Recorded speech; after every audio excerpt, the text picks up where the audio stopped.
ओम सर्वे भवन्तु सुखिनः सर्वे सन्तु निरामया सर्वे भद्राणि पश्यन्तु मा कश्चित् दुःखभाग् भवेत्। युवान नेचर फाउंडेशन में आप सभी दर्शकों का हार्दिक स्वागत है। Myself doctor Jayprakash Singh. आज मैं आपको सिकनेस और वेलनेस इंडस्ट्री के बारे में बताता हूँ। सिकनेस इंडस्ट्री की क्यों जरूरत है और वेलनेस इंडस्ट्री की क्यों जरूरत है, कब हमें सिकनेस इंडस्ट्री में जाना चाहिए और कब वेलनेस इंडस्ट्री के अंदर जाना चाहिए। अब सिकनेस इंडस्ट्री की जरूरत क्यों पड़ी? क्योंकि एक तो वैक्सीनेशन बनाने के लिए, जब भी वायरस की प्रॉब्लम आती है तो हमें वैक्सीन की जरूरत पड़ती है। जब पहली बार वायरस अटैक करता है उस समय कोई वैक्सीन नहीं होता, उस समय तो हमें वेलनेस इंडस्ट्री हेल्प करती है उससे बचने में। क्योंकि अगर हम वेलनेस इंडस्ट्री का पार्ट है, हमारी बॉडी की इम्यूनिटी स्ट्रांग है, तो हम वायरस से बच पाते हैं। क्योंकि वैक्सीन बनाने में काफी टाइम लगता है। जब वैक्सीन आ जाती है उस समय फिर वैक्सीनेशन होना शुरू हो जाता है, तो हमारी बॉडी में एंटीबॉडी डेवलप हो जाती है। दूसरा क्या है, जैसे आपने देखा हो एक्सीडेंटल केस, कोई एक्सीडेंट हो गया तो उस समय हमें इमीडिएट मेडिकेशन की जरूरत पड़ती है या इमीडिएट डॉक्टर की जरूरत पड़ती है। उस समय हमें सिकनेस इंडस्ट्री के अंदर जाना चाहिए। दूसरा कि कई बार लोग अपनी हेल्थ का ध्यान नहीं रखते और इमीडिएटली ऑर्गन्स फेल हो जाते हैं। उस समय भी हमें सिकनेस इंडस्ट्री का पार्ट बनना है, क्योंकि वहां पर लाइफ को सपोर्ट करने वाले इक्विपमेंट होते हैं, जैसे ऑक्सीजन प्रोवाइड करना, ग्लूकोज चढ़ाना, ब्लड देना, सर्जरी करना, ये सारी चीज होती है। तीसरा और फोर्थ नंबर क्या है, सिकनेस इंडस्ट्री में हमारी बीमारियों को अच्छे से मैनेज करते हैं। वो मैनेज करते रहते हैं, लाइफ लॉन्ग तक मेडिसिन खिलाते रहते हैं। नो डाउट उसके साइड इफेक्ट होते हैं, फिर भी मैनेज करके रखते हैं। दूसरा वेलनेस इंडस्ट्री होती है। वेलनेस इंडस्ट्री की क्यों जरूरत पड़ी? जो लाइफ स्टाइल डिसीज होती हैं, डेफिशिएंसी डिसऑर्डर वाली प्रॉब्लम होती हैं, उनसे हमें बचने के लिए वेलनेस इंडस्ट्री के अंदर जाना चाहिए। यहाँ पर क्या होता है कि हम अपनी इम्यूनिटी बिल्ड करते हैं। इम्यूनिटी बिल्ड करने से ये हमारी बीमारी नहीं होती और हमें अपने आप को जो डेफिशिएंसी वाली बीमारी होती है उनसे प्रिवेंट करके रखती हैं। और इस तरह से हमें, और जब हम हेल्दी रहते हैं तो वेल्दी भी होते हैं। आपने सुना होगा हेल्थ इज द वेल्थ। तो ये हमारा वेलनेस इंडस्ट्री का पार्ट है। अब आप देखा जाए कि आज की डेट में कौन सी बीमारी बहुत तेजी से फैल रही है। आज की डेट में जैसे बीपी है, डायबिटीज है, अस्थमा है, जॉइंट पेन है, बैक पेन है, सर्वाइकल है, माइग्रेन है, कॉन्स्टिपेशन है, लो इम्यूनिटी है, कैंसर है, पीसीओडी है। ये ऐसी बीमारी हैं जो हर घर में फैल रही हैं, बहुत तेजी से बढ़ रही हैं, आज की डेट में कॉमन हो गई हैं। इन बीमारियों के होने की रीजंस क्या हैं? तो ड्यू टू लाइफ स्टाइल, लोगों का लाइफ स्टाइल चेंज हो चुका है। लोग लेट नाइट तक काम करते हैं, सुबह लेट जगते हैं, एक्सरसाइज करने का टाइम नहीं है, ब्रेकफास्ट करने का टाइम नहीं है, मील स्किप कर रहे होते हैं। दूसरा इन्वायरमेंट चेंज हो चुका है। इन्वायरमेंट में से air pollution, water pollution, stress, जहां पर काम करते हैं उस स्थान पे स्ट्रेस है, बॉस स्ट्रेस क्रिएट करता है, प्रेशर क्रिएट करता है, घर में स्ट्रेस है, टीवी देखते हैं वहां पर बहुत सारा स्ट्रेस है, पेपर में, मीडिया में बहुत सारा स्ट्रेस है। तो जहां भी हम देखते हैं वहां पर हर जगह स्ट्रेस है, टेंशन है। इसकी वजह से हम बीमारी होना शुरू हो जाती है। तीसरा है लैक ऑफ न्यूट्रिशन डाइट। हम प्रॉपर न्यूट्रिशन डाइट नहीं लेते, मील स्किप कर रहे होते हैं, जंक फूड ज्यादा खा रहे होते हैं, और हम मील भी खाते हैं तो जल्दी में खाते हैं, प्रॉपर चबा के नहीं खाते जिससे वो अच्छे से डाइजेस्ट हो। तो ये मेजर रीजन है जिसकी वजह से हमें डेफिशिएंसी वाली प्रॉब्लम स्टार्ट होती है। अगर मेजरली देखा जाए तो हमारे पास दो तरह की प्रॉब्लम है। एक तो वैक्सीनेशन वाली प्रॉब्लम, जो वायरस से होने वाली प्रॉब्लम है, जिनका इलाज वैक्सीनेशन के थ्रू होता है, और द एक्सीडेंटल केस, ये सिकनेस इंडस्ट्री के अंदर आते हैं। दूसरी प्रॉब्लम है जो हमारी डेफिशिएंसी वाली प्रॉब्लम है, क्रोनिक डिसीज है, ये हमारी या लाइफ स्टाइल डिसीज कह सकते हो, ये वेलनेस इंडस्ट्री के अंदर आता है। अकॉर्डिंग टू द आरडीए, जो रिकमेंडेड डेली अलाउंसेज हर कंट्री का होता है, वो डिसाइड करते हैं एवरेज डाइट क्या है इस कंट्री की और पर डे कितनी न्यूट्रिशन चाहिए।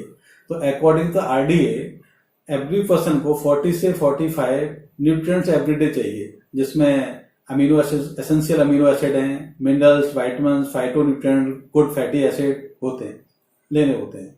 परंतु एवरेज डाइट में मिलते कितने हैं? 30 से 35 न्यूट्रिएंट एवरीडे मिलते हैं। और जैसे जैसे हमारी एज बढ़ती जाती है, ये डेफिशिएंसी बढ़ती जाती है, गैप बढ़ता जाता है, और जब ये गैप एक परमिशन लिमिट से ज्यादा हो जाता है, वो डिसीज में कन्वर्ट हो जाता है। उस बीमारी के लिए हम कहाँ जाते हैं? सिकनेस इंडस्ट्री में पहुंच जाते हैं। सिकनेस इंडस्ट्री में जाने के दो रीजन होते हैं। एक तो हमारा इंश्योरेंस और कोऑपरेट प्रमोशन, दूसरा गवर्नमेंट प्रमोशन है, और दूसरा जो मेडिसिन बनाने वाली कंपनी है उनका प्रमोशन। बेसिकली होता क्या है कि कॉर्पोरेट बोलते हैं कि आप मेडिकल बिल प्रोवाइड कर दो तो इतने तक का आपको टैक्स बेनिफिट मिल जाएगा। तो मेडिसिन खरीदने पर टैक्स बेनिफिट है, सप्लीमेंट खरीदने पर कोई टैक्स बेनिफिट नहीं है, हेल्दी रहने पर कोई टैक्स बेनिफिट नहीं है। ये बहुत बड़ी विडंबना है।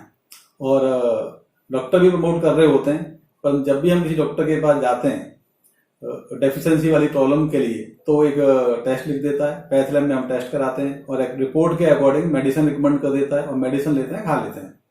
और धीरे धीरे हम उस साइकिल में आ जाते हैं और लाइफ लॉन्ग घूमते रहते हैं। कभी भी हमारी मेडिसिन बंद नहीं होती और मेडिसिन की डोज बढ़ती जाएगी, 1 से 2, 2 से 3, 3 से 4 नंबर ऑफ डिसीज बढ़ती जाएंगी। हम इस इंडस्ट्री से कभी बाहर नहीं आ पाते, क्योंकि इस इंडस्ट्री में कभी भी डेफिशिएंसी बीमारी का इलाज है ही नहीं। यहाँ पर केवल मैनेजमेंट है। दूसरी तरफ हमें जाना कहाँ चाहिए? आपको पता है, जब हमारी बीमारी बिकॉज ऑफ न्यूट्रिशनल गैप के कारण हुई थी, न्यूट्रिशन डेफिशिएंसी के कारण हुई थी, तो न्यूट्रिशन हम जो डेफिशिएंसी उसे फिल करेंगे तो हमारी बॉडी रिकवर करेगी। तो हमें वेलनेस इंडस्ट्री के अंदर जाना चाहिए। वहां पर भी न्यूट्रिशन एडवाइजर होते हैं, वो आपको बताएंगे आपको प्रॉपर एक्सरसाइज करनी चाहिए एवरीडे, प्रॉपर रेस्ट करना चाहिए, पॉजिटिव सोचना चाहिए, प्रॉपर नेचुरल फूड लेना चाहिए, न्यूट्रिशन डाइट लेना चाहिए।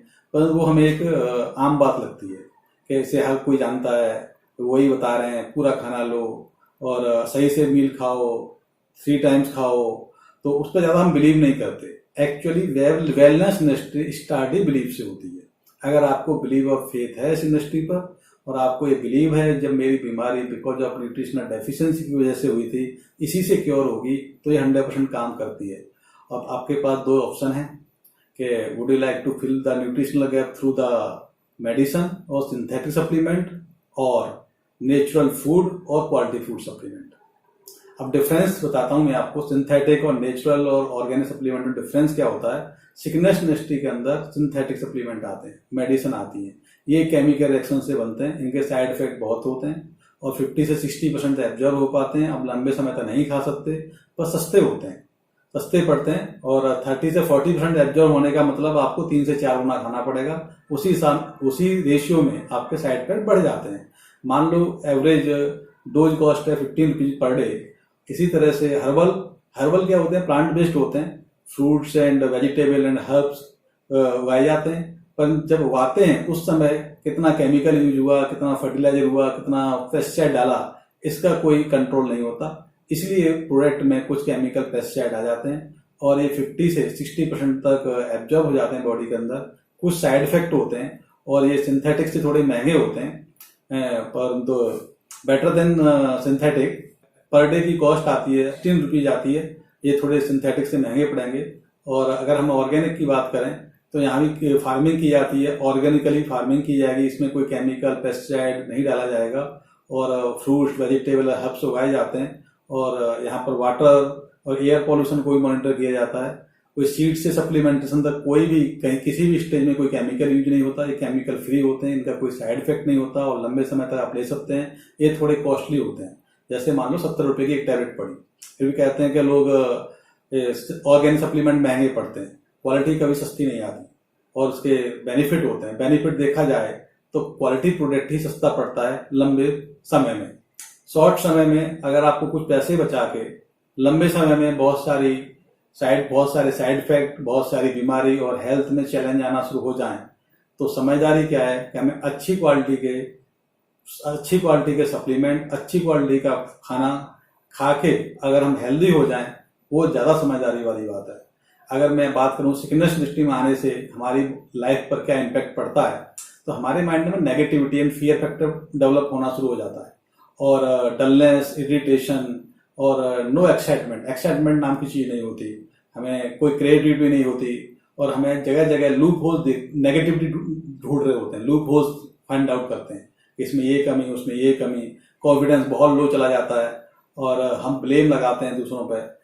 After some times multiple disease create हो जाती है।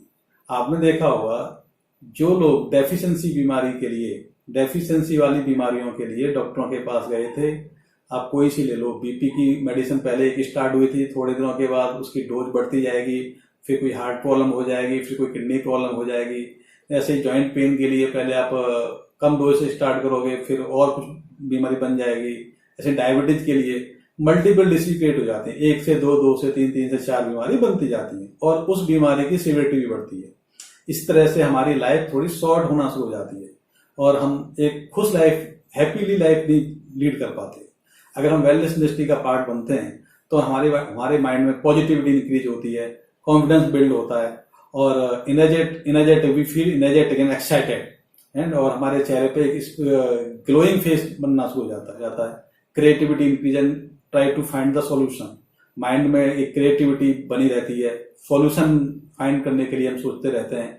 कॉन्फिडेंस हाई होता है और give hopes to the others, दूसरों को होप देते रहते हैं। After some times all disease वैनिसेस।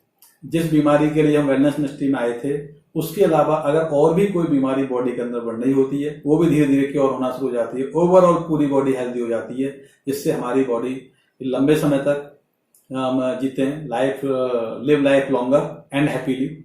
Now choice is yours. आप सिकनेस इंडस्ट्री का पार्ट बनना चाहते हैं या वेलनेस इंडस्ट्री का पार्ट बनना चाहते हैं? सिकनेस इंडस्ट्री का पार्ट बनना कोई बुरी बात नहीं है, पर जिसके लिए जरूरत है उसके लिए। अगर वायरस वाली प्रॉब्लम है, कोई एक्सीडेंटल केस है, आपको सिकनेस इंडस्ट्री के अंदर जाना चाहिए। परंतु अगर कोई डेफिशिएंसी वाली प्रॉब्लम है, क्रॉनिक डिसीजेज है या लाइफस्टाइल वाली प्रॉब्लम है, तो वहां पर उसका सॉल्यूशन नहीं है। इसका सॉल्यूशन वेलनेस इंडस्ट्री के पास है और वेलनेस इंडस्ट्री में आने से ही इसका सॉल्यूशन मिलेगा, तभी आप हेल्दी हो पाएंगे। मैं आपको छोटा सा डेमो दिखाता हूं कि सिंथेटिक सप्लीमेंट और ऑर्गेनिक सप्लीमेंट में क्या डिफरेंस है।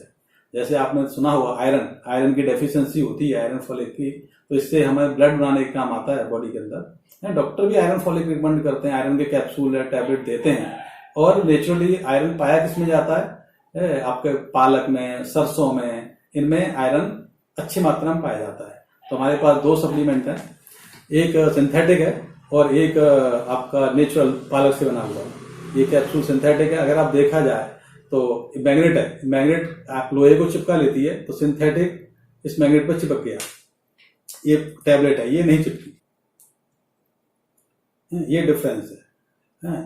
अब चॉइस आपकी है, आप किसका पार्ट बनना चाहते हैं। और इन नेक्स्ट वीडियो में आपको डायबिटीज, ज्वाइंट पेन, डिफरेंट बीमारियों के होने के रीजंस, आप उन्हें क्योर कैसे कर सकते हैं, डिटेल में बताएंगे आपको। इस इंफॉर्मेशन को आप मैक्सिमम लोगों को शेयर करने में हमारी हेल्प करें। इस चैनल को सब्सक्राइब करें। Thank you, God bless you.